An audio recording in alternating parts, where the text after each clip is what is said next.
how many airlines can afford brand new aircraft?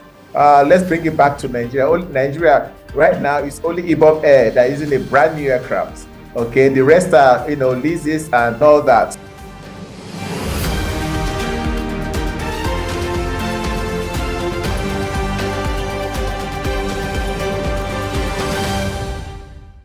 Hello and welcome to another episode of Policy on the Go, coming to you from Green Grit TV. Today we want to turn our attention to something different, something you might not often associate with sustainability: aviation. While much of the climate conversation focuses on energy and road transportation, the aviation industry is also growing under pressure to cut its carbon footprint with climate change, carbon emissions, and ethical concerns shaping the future of air travel like never before. Currently, aircraft engines account for about 2.4% of global carbon emissions, and airports, of course, add to the challenge with their own environmental impact. So the big question is, how can we balance the rapid growth in air transportation with the urgent need for sustainability in Africa especially? Well, hold your hats as we would be exploring that discussion with Tony Ukachukwu, CEO, Aviators Africa, Anuoluwapo Ojewumi, founder and team lead, Young Aerospace Professionals Initiative, and Abdurrahman Adebayo, Clean Tech Engineer, Ilomai. Thank you all so much for joining. It's good to have you all on the program. I'll start with Tony first of all. Thank you so much for joining, Tony. How are you doing today? I'm great. Pleasure to be here. Thank you very much for having me. Yeah, all right. So let's get into the conversation. We'll start with Nigeria at first, looking at where we are. Although Nigeria is one of Africa's largest economies, we seem to face a unique challenge when it comes to decarbonizing our aviation sector especially. So first of all, let's look at some of the challenges that we face to achieve this so far. So first of all, what are some of the challenges that we have faced that has hindered progress in this area in Nigeria and even in Africa at large when it comes to decarbonizing our aviation sector? Thank you very much for having me. I think one of the major challenges we are facing in Africa and Nigeria, to be precise, is around policy formulation. So for government to be able to set policies around decarbonization and carbon emission is where it's all revolves around, and that has to largely deal with government. So basically, one of the challenges policy, when we get the policy right, then of course there will be a roadmap which will be marshaled, and then we can follow steadily to achieving decarbonization. Thank you so much. So let me hear your thoughts on that as well, Abdurrahman. And what are some of the challenges that you think we're facing in Africa towards decarbonizing our aviation sector? Policy, basically, because we have like a fragmented regulatory framework here in Nigeria and as regards to Africa. But secondly, I could talk about the limited funding basically for green technology. And something that is really, really particular is the reliance of our aging aircraft, basically, because most of the aircraft we are currently using are been there for the past 30 years. There's not been much advancement in that generally. Yeah, all right, thank you. So let me come to Anu now. As you know, climate change it's not a new discussion. It's something that has received global attention, increased global attention at that. And due to air travel carbon emissions, the aerospace has been under intense scrutiny. So I want to ask you first of all, how much have you seen climate change affect the way we travel? What risks does it pose for African aviation, and how prepared are we, or how should we better prepare ourselves in these times where climate change is affecting air travel much more intensely? Okay, so first off, climate change affects the climate, which is basically the weather.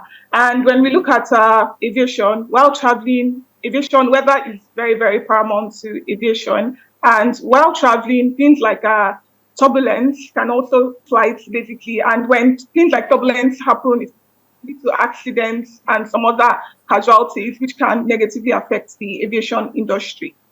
Thank you. Okay. Thank you so much. Let me come back to you, Tony. Now, because the major talk on this program is how we can decarbonize the aviation sector in Africa. So a lot of people say that local production of sustainable aviation fuel could decrease our dependence on lengthy supply chains. And SAF, as we call it, is often called the future of green aviation. So, but first of all, let's look at how realistic it is for Africa to engage in large-scale production in SAF. Do you think it's something that we can achieve? Are we properly positioned enough to engage in the production of SAF? How do you think we can achieve this, first of all? So basically, Africa is well positioned, I dare say, more than the rest of the world when it comes to SAF production. However, just like I mentioned again, is the policies around these issues that is affecting Africa. Just like my colleague on the show has said that there's fragmentation of regulatory frameworks. So when you move from one African country to another African country, there is no unification around SAF. As against when you go to the European countries, they are far ahead. Okay, we are well positioned, but when it comes to policy formulation and regulation, we are far behind. So to answer your question, we are well positioned when it comes to we have vast land to be able to grow agriculture and grow renewable source of energy for SAF production and all that. But however, it's how we can aggregate and have a proper framework and policies around SAF in Africa is the key issue that will lead us to be ahead. But however, we are still behind when it comes to formulation of policies. But whether we are positioned, Africa is well positioned for SAF production. Okay, so you've spoken a lot about policies, and of course, like you said, it's quite important. With policies is also global collaboration. These are definitely key. But now there's this new dynamic that is on the talk of that's the talk of the town, and that is Donald Trump's return into the White House. And knowing that he's a climate skeptic and seeing how much funding has even been cut for Green New Deal and other aids to Africa, do you think that this will slow down progress on greener aviation? It will definitely slow down progress, because aviation is a global village, it's a global world. Aviation is global, the practice is global. So whatever is practiced in America should be practiced in Nigeria. So with Trump's skepticism about climate change, does not remove the fact that climate change is actually here upon us. It's just there are some political undertones with some of these issues. Of course, if I may point you to one, is the discussion around decarbonization and going green. Some European countries still use coal, and they are telling Africa to desist from using coal because of what coal does to the environment. Now, the conversation is we are not on the same page. So the Western world is telling Africa to, go green with our measures, whereas they are still, using fossil fuel, and Trump wants to continue to produce fossil fuel. So there is a discussion in the framework of how the world should go. But I'm hoping that in the next COP the conference that is coming up, this will be the pointers to discussion on how the world can agree to where we are and where we are going to in decarbonization and climate change. Yeah, thank you so much, Tony. Let me also hear your thoughts on that, Abdulrahman. What do you think this new Trump administration would mean towards our push for greener aviation? To actually slow it down, because it's to basically most of the funding that we get from the aviation sector is mostly from the EU and the US. So this is actually like delay funding and also like technological advancement. Because last chunk of the technological advancement that comes up from the aviation sector is mostly in the US. Even the largest organization is also in the US, basically from I think Chicago. So this actually slow it down. But in the long run, when things become clearer, when we can see that these things is really going to affect us in the long run, I think there's going to be like a stage, there's going to be like a point whereby world leaders are going to come together and have this conversation on ground, so just to make sure everything is being properly explained and highlighted, and we can see how we can expand from there. All right. So let me come back to you, Anu. Let's look at some contrary opinions rather on the issue of decarbonizing. I came across an article that said that the price of net zero is too high to bear, and in the article it even accused the state of adopting an approach that willfully destroys value in the name of environmental progress. And this was against the sustainable aviation mandate in the UK, because they say that SAF or SAF will drive up airline costs for citizens and make flights more expensive. So first of all, do you think that that's a valid concern, and how do you think it can be addressed? Do you think that that's a very fair concern? Yes, it is a very fair concern because SAFs are more expensive than the normal Jet A fuel. But as time goes on, more funds will be put into research, development, production, and I think eventually it would reduce the cost on sustainable aviation fuel. And on the long run, it would be better because it would see of aircraft engines, it can last longer, lower maintenance, and eventually it is definitely going to bring down costs in aviation maintenance, basically. Thank you. All right, thank you so much. We'll take a pause on the conversation now. We've covered a lot about the push for greener aviation, but not everyone sees sustainability as a win-win. Some, like I said, they argue that decarbonization could slow down economic growth, especially in a developing market like Africa. So stay with us. We'll tackle this debate more right after the break.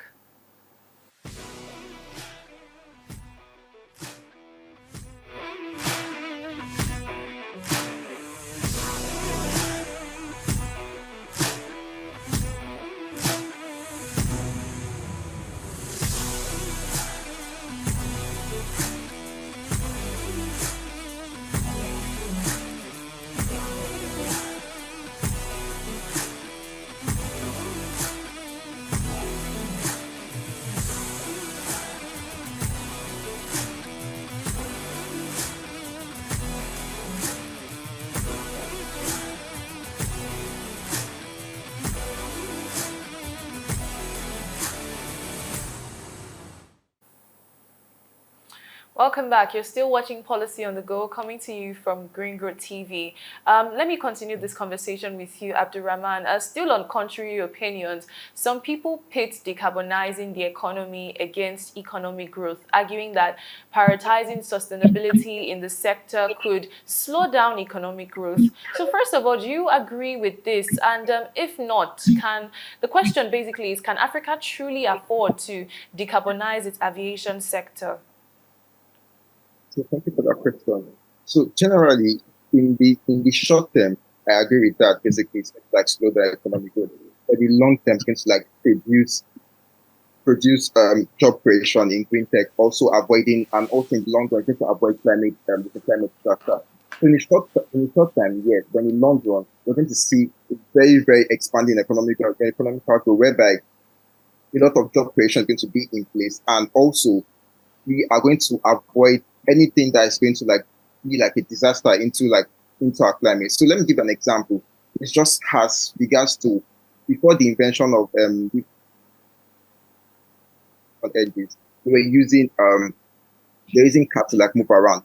But as time goes on, the invention of the internal combustion engine actually created far more jobs as compared to the car system. So in the long run, this will actually work, but in the short term, it's going to slow it down. And can Africa afford it? I'm sure Africa can afford it. As Mr. Tony said, basically, Africa is well positioned. We have the land mass, we have the opportunity. We just have to sit down and know that okay, what we want to achieve, we have to set a proper groundwork, and we're going to start from the bottom to the top, whereby we know that all airlines basically have to be incorporated, whereby everything is being set up right from the power powering the airport down to the aviation fuel powering the plane. All right, thank you so much. Let me also get your thoughts on that, Tony, as well. Do you agree with what Abdurrahman said? Can Africa truly afford to decarbonize its aviation sector, considering that it's a developing market and a lot of expenses would come with it? Truth is, the development of SAF is still a very long way off. Okay, and we are talking in the next maybe 10 to 15 years. But however, having said that, Africa is still a developing continent, and when it has to do with air connectivity, so the issue have been in the Western world, people want to reduce air travel so they can reduce their carbon footprints. Okay. However, Africa is still yet to be connected. We are still suffering with air connectivity. And aviation is a socioeconomic catalyzer. Africa is still suffering for connectivity. So where the rest of the world is trying to reduce air travel to reduce carbon footprints, Africa has not even gotten there yet. So again, I'm coming to where we are with the Western world. Africa, the conversation about sustainability can never be the same with the rest of the world when it concerns Africa. First of all, Africa is even more greener than the rest of the world. The rest of the world are more pollutants, more than Africa. Yes, we are at the receiving end, and we are trying to still develop, connect our cities and our countries by air. And now you're saying we should reduce because of carbon footprint. So it's paradoxical. So I would say that we still have a way off. I don't think Africa will decarbonize very soon because we are looking at connecting more cities in Africa. However, the research around SAF can be going on and how Africa can be positioned to leverage and leapfrog and take the opportunities around SAF. But decarbonizing in the near term is going to be very difficult.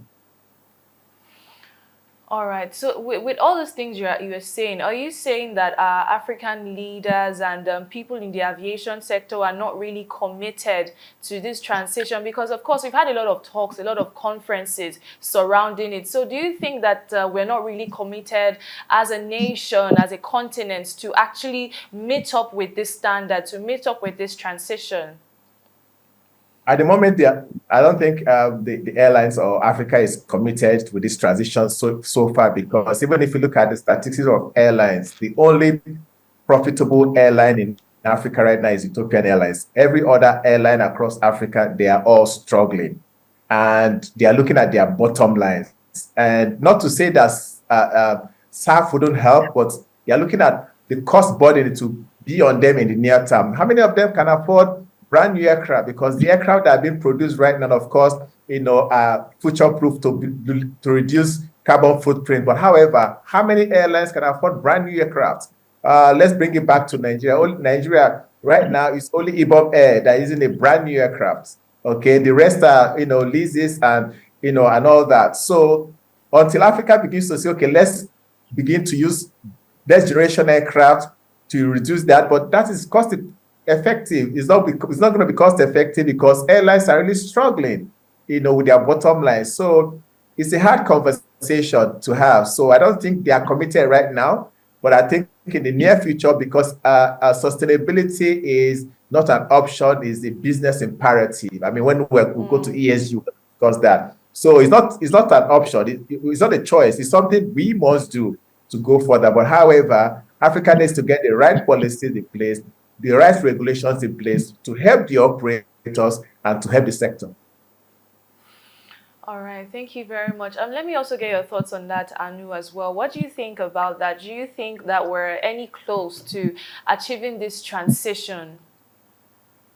No, I believe there's a long way to go because, like Tony said, there are a lot of airlines that are struggling. Some airlines in Africa, we have airlines come up today, and tomorrow we hear that they've packed up and they've been sold or things like that. Because running an airline is not cheap; it doesn't come cheap, and most airlines just at the immediate profits they can make, and sustainable aviation fuels do not come cheap. So over time, they do not consider it profitable and eventually do not venture into it. So there is a long way to go in first making African airlines profitable, then looking into sustainable initiatives. Thank you. Thank you. So, like you said, of course, it's very important that we also make it profitable, because in all of this, more than a strategy in support of the decarbonization, we also need a strategy for economic development. So, still with you, Anu, how do you think we can balance between economic competitiveness, the need to still make profit, and sustainability in Africa's aviation industry? Do you think we will be able to strike a balance in that anytime soon? Or what strategies do you propose that we need to implement? Okay, I believe first off, we can start with the little things, because when we take care of the little things, then we can look into the bigger things. How are airports powered? Most of them use normal generators. We could switch to some much more eco-friendly technologies such as solar, then also encouraging sustainability initiatives even within workers. First off, when you connect your, let's say, your phone charger and it's left on charging, and after you remove it, your charger is there, it still takes in power, and that power is not economically viable for even the organization, and it also affects the environment. So little things like this can actually affect sustainability on the long run. They might seem very little initially, but by the time it goes over thousands and hundreds of people, you see that this is actually a lot on the long run. So I think also staff would also be very important in all these sustainability issues. Thank you. All right. Let me come to you, Abdurrahman, as well. Throwing that same question to you. How do you think we can achieve a balance between the need for economic profitability, economic development, and sustainability in the aviation sector and the industry in Africa? I think the major thing is more of awareness. Once we can make sure that almost everyone on board is aware of the current issue and how we can mitigate that basically. So if the education can like really smooth, whereby we can communicate this is what is going on, this is how we can mitigate it, this is what we can do, whereby there's a balance, there's a structure saying that if we go like this here, we're going to like be more profitable. If we go like we're going to be less profitable, how can we strike a balance? What can we do? Just making them aware of the current situation and showing probable solutions to that. I think that's something that works. Okay, you spoke earlier about the need to leverage on technologies because, of course, we're at a point where we need to leverage on the emerging technologies and innovations to further enhance efficiency and sustainability. So what specific innovations do you think we need to adopt in Africa to help reduce the carbon footprints of our airports and airlines? So initially, I think the first thing first is more of what is currently available. Like majority of what we can use to like reduce the carbon footprint is more of the solar panels, trying to like set up solar panels around areas where there's high use of electricity. That will actually try to offset that. I'm also looking at how we can introduce carbon tax just to like try to like monitor and capture how much of carbon footprint are we putting out there. Then from there, we know, okay, if this is certain amount of carbon we're actually emitting, how can we cut it down using sustainable methods and looking at the balance? Is it costlier? Is it better? Is it cheaper? Then just trying to like mitigate that, try to like find the balance between that. So looking at the technologies we have for now currently, although these technologies are actually expensive than what we are currently using. Like for example, like say we use electric cars to like move luggage from one point to the other in the airport space. Using electric cars are really expensive compared to the combustion car. But in the long run, if we can try to like see how we can just find the balance, and I think that will give us like a proper outlook, and we can just generally try to like calculate what we can do to like just make sure everything is in track. All right, thank you so much. So we're wrapping up the program now, and I just want to get your final thoughts. Let me start with you, Tony. Just give us your final thoughts on the program and what we need to do differently as a continent and even down to our various countries to properly ensure that we leverage on the resources we have, the manpower and all of these things to meet up in the standards that are being set to, of course, decarbonize our sector. Just your final thoughts on the program to the government and even to the people in the aviation sector. Thank you very much. So first of all, there has to be political will on the part of government to be able to take decarbonization seriously. Some governments in Africa is not their priority because some will say, just like you mentioned, we are still trying to economically develop, and it's a question of how do we make affordability versus sustainability, especially when it comes to airlines. For example, it would take an African about 2 weeks to be able to afford an air ticket walking. and somewhere in the Western world about 5 days to get an air ticket. So how do you balance this affordability versus sustainability? So Africa is at the stage where we are looking at to economically develop, but government must have political will, must have deliberate policies around sustainability and have them in long term.